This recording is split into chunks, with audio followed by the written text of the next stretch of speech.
Racism is a systemic belief that certain people hold superiority based on features connected to ethnicity. Racial discrimination is enacting these ideologies. It's also an illegal act. Racism and racial discrimination in the workplace are toxic and can often lead to human rights complaints.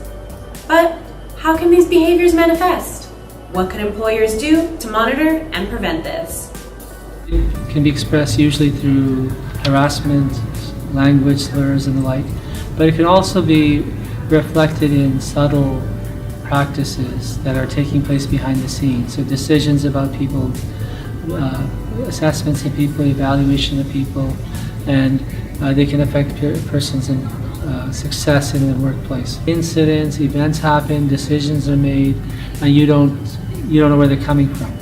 And those could be connected to forms of racial discrimination. It can impact colleagues, it can impact managers, it can become very toxic to a work environment. The Ontario human rights system has 3 branches. When reporting racial discrimination in the workplace, the Human Rights Tribunal receives complaints. The Human Rights Legal Support Center supports complainants' files.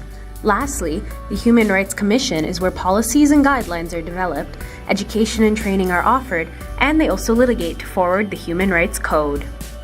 We encourage all organizations to identify racism, racial discrimination as an employment concern, but also as a service concern, so on both sides. We encourage them to do things that are preventative in nature.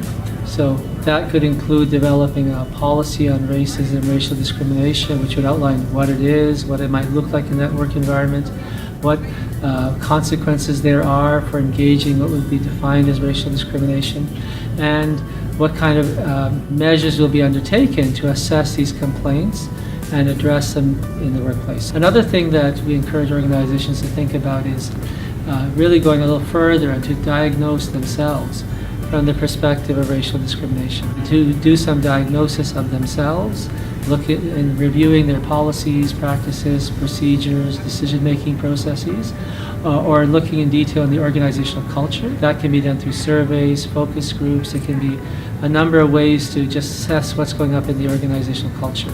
And lastly, we also recommend organizations think about collecting data in their employment practices as well as their service practices, seeing who's applying, who they are from in terms of racial backgrounds, and seeing how they behave, how they're treated throughout the whole institution.